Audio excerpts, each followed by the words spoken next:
इस विशेष बुलेटिन में आप सभी का स्वागत है। मैं हूं जया, मेरे साथ हैं सोनू पांडे और शुरुआत करेंगे इस वक्त की सुर्खियों के साथ। बिहार विधानसभा चुनाव के पहले चरण में 54.26 मतदान दर्ज। चैनपुर विधानसभा क्षेत्र में सबसे अधिक 63.33% डाले गए वोट। कोविड-19 संबंधित प्रोटोकॉल का मतदाताओं ने किया अनुसरण।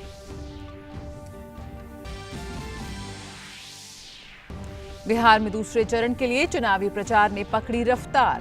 प्रधानमंत्री नरेंद्र मोदी ने चुनावी रैलियों को किया संबोधित। पीएम मोदी ने राज्य के विपक्षी नेताओं पर निशाना साधते हुए कहा कि सिर्फ नीतीश कुमार ही राज्य को दे सकते हैं भ्रष्टाचार मुक्त सरकार। कांग्रेस नेता राहुल गांधी ने भी राज्य में की चुनावी रैलियां। अन्य दलों के नेता भी प्रचार में जुटे।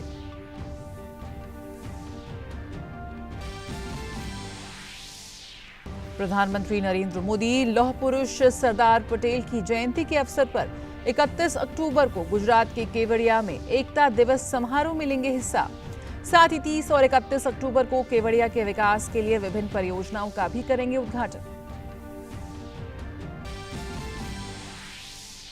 भारत ने की फ्रांस के राष्ट्रपति पर किए गए व्यक्तिगत हमले की निंदा। व्यक्तिगत हमलों को बताया मूलभूत अंतर्राष्ट्रीय मानकों का उल्लंघन। आतंकवादी हमले में मारे गए फ्रांसीसी शिक्षक की निर्मम हत्या की आलोचना। कहा, आतंकवाद के किसी भी स्वरूप का नहीं है कोई भी औचित्य। प्रवर्तन निदेशालय ने केरल के मुख्यमंत्री के पूर्व प्रधान सचिव को सोना तस्करी मामले में कोच्चि में किया गिरफ्तार। शिवशंकर को आज एर्नाकुलम सत्र अदालत में किया जाएगा पेश।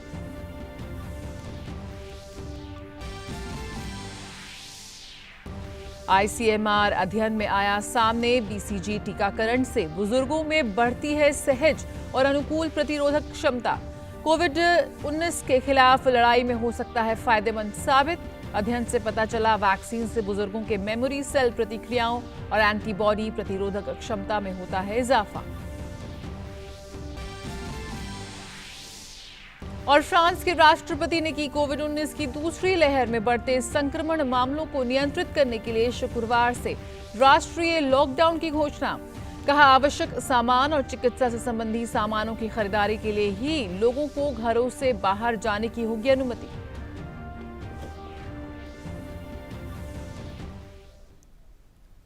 और सबसे पहले बात करते हैं बिहार चुनाव की।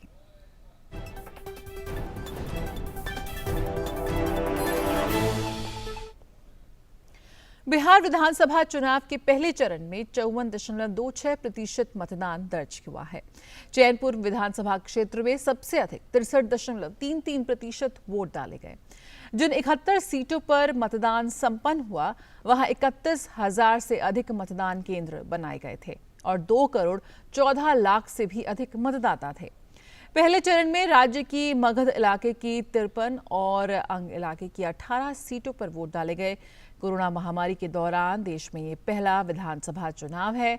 संक्रमण के खतरे को देखते हुए निर्वाचन आयोग ने मतदाताओं की सुरक्षा के लिए पुख्ता इंतजाम किए थे। 243 सदस्यों वाली बिहार विधानसभा के लिए 3 चरणों में चुनाव कराए जा रहे हैं। 3 नवंबर को होने वाले दूसरे चरण में अंग, मगध, मिथिलांचल, कोसी, सारण और तिरहुत इलाके की 17 जिलों की 94 विधानसभा सीटों पर मतदान होगा। 7 नवंबर को होने वाले तीसरे चरण में 78 सीटों पर वोटिंग होगी। मतों की गिनती 10 नवंबर को की जाएगी।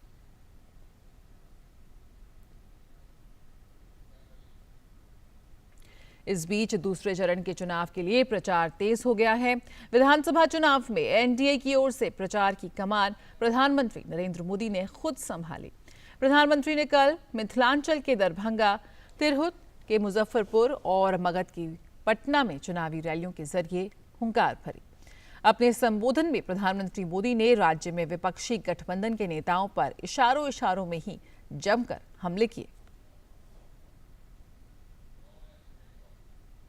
बिहार के लोग ये ठान चुके हैं, बिहार को लूटने वालों को, इस प्रतिभाशाली धरती के नौजवानों को धोखा देने वालों को, बिहार की महिलाओं का जीना दूभर कर देने वालों को फिर हराएंगे।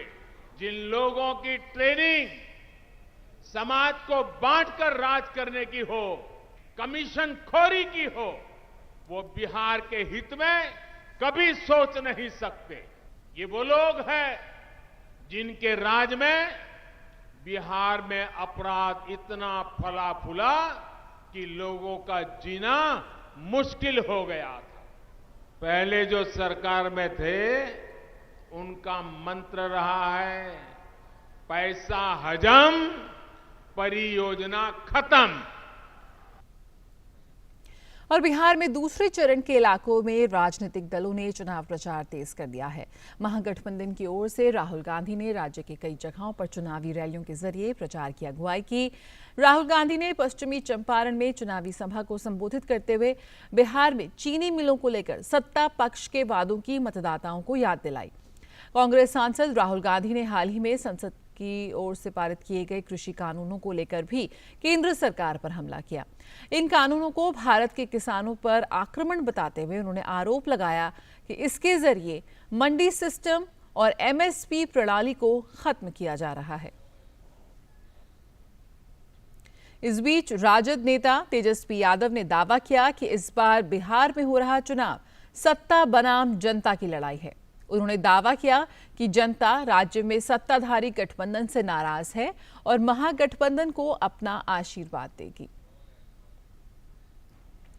उधर राष्ट्रीय लोक समता पार्टी प्रमुख उपेंद्र कुशवाहा ने राज्य की कथित बदहाली के लिए कांग्रेस राजद नेतृत्व वाली महागठबंधन और सत्ताधारी भाजपा जदयू गठबंधन को दोषी ठहराया है। उन्होंने कहा कि राज्य की जनता इन दोनों गठबंधनों से नाराज है।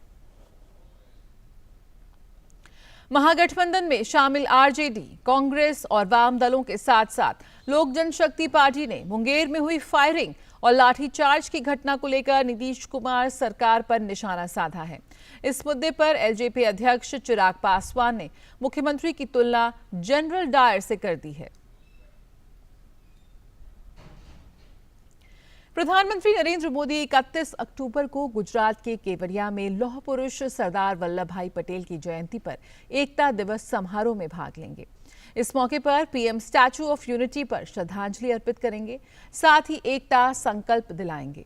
प्रधानमंत्री इस अवसर पर एकता दिवस परेड भी देखेंगे। प्रधानमंत्री केवड़िया से एक वीडियो कॉन्फ्रेंस के माध्यम से मसूरी के एलबीएस SANAA में भारतीय सिविल सेवा के परिवीक्षकों को भी संबोधित करेंगे। ये 2019 में पहली बार शुरू किए गए एकीकृत फाउंडेशन कोर्स आरंभ का एक हिस्सा है। प्रधानमंत्री 30 और 31 अक्टूबर को केवड़िया के विकास के लिए विभिन्न परियोजनाओं का उद्घाटन भी करेंगे, जिसमें इनमें स्टैच्यू ऑफ यूनिटी के लिए एकता क्रूज सर्विस, एकता मॉल और बाल पोषण पार्क का उद्घाटन शामिल है। पीएम अहमदाबाद में साबरमती रिवर फ्रंट के साथ केवड़िया में स्टैच्यू ऑफ यूनिटी को जोड़ने वाली सी प्लेन सेवा का भी शुभारंभ करेंगे। भारत ने फ्रांस के राष्ट्रपति इमैनुअल मैक्रों पर अस्वीकार्य भाषा में व्यक्तिगत हमलों का जोरदार विरोध किया है।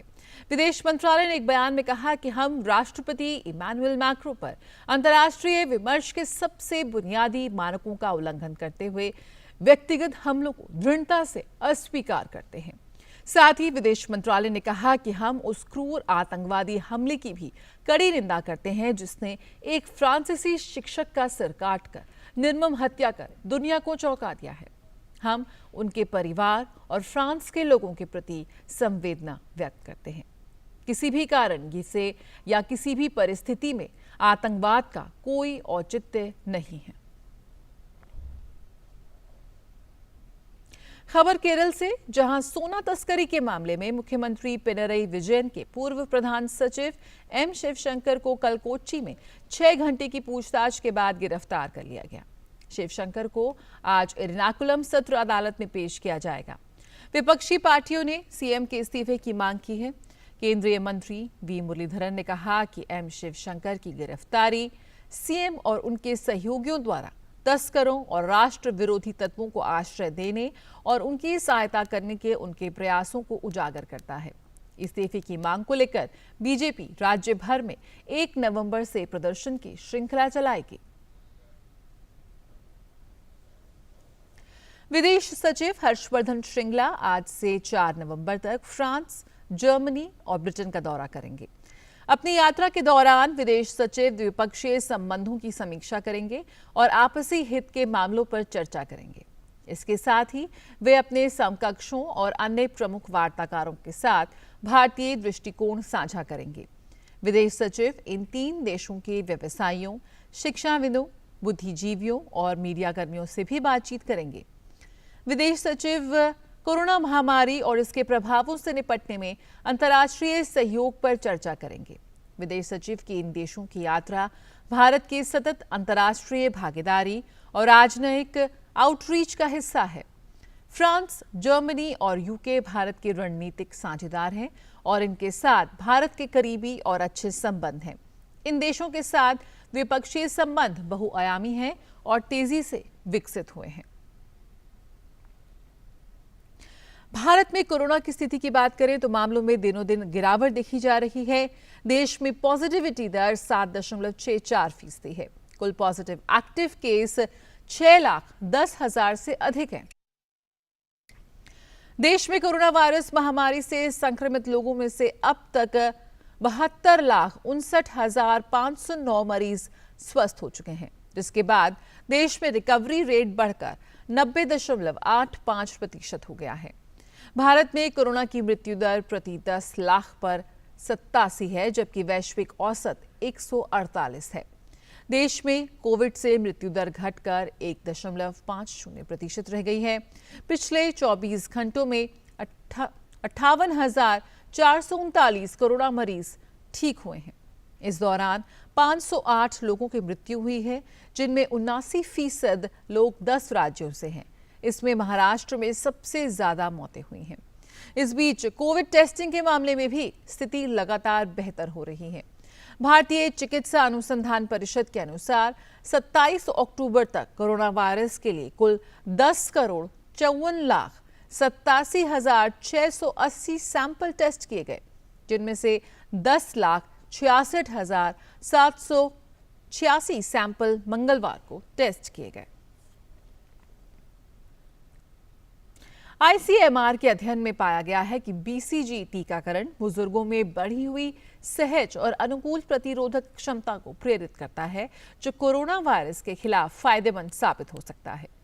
एक जारी अध्ययन में परिषद के वैज्ञानिकों ने पाया है कि टीका बुजुर्गों में मेमोरी सेल प्रतिक्रियाओं और कुल एंटीबॉडी उत्पादन को बढ़ाता है। फ्रांस के राष्ट्रपति इमैनुअल मैक्रों ने देश में फिर से राष्ट्रव्यापी लॉकडाउन का लगाने का ऐलान किया है। कोरोना वायरस संक्रमण के मामलों में बढ़ोतरी के चलते ये नए लॉकडाउन का ऐलान किया गया है। बुधवार को देश को संबोधित करते हुए मैक्रों ने कहा कि नए राष्ट्रव्यापी लॉकडाउन के तहत लोगों को आवश्यक कार्य और चिकित्सा कारणों से ही सिर्फ घर से बाहर जाने की अनुमति होगी। हालांकि लॉकडाउन के दौरान स्कूल खुले रहेंगे। इसके अलावा सार्वजनिक सेवाएं चालू रहेंगी। कारखाने, कृषि कार्य, भवन और सार्वजनिक निर्माण कार्य भी जारी रहेंगे। राष्ट्रव्यापी लॉकडाउन शुक्रवार से लागू हो जाएगा। गौरतलब है कि बुधवार को फ्रांस में 36,437 नए मामले दर्ज किए गए।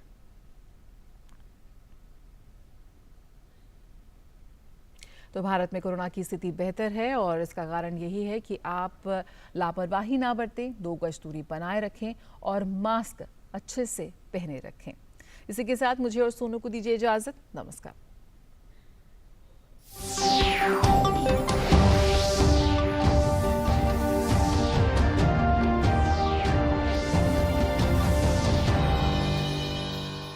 समाचार के सह प्रायोजक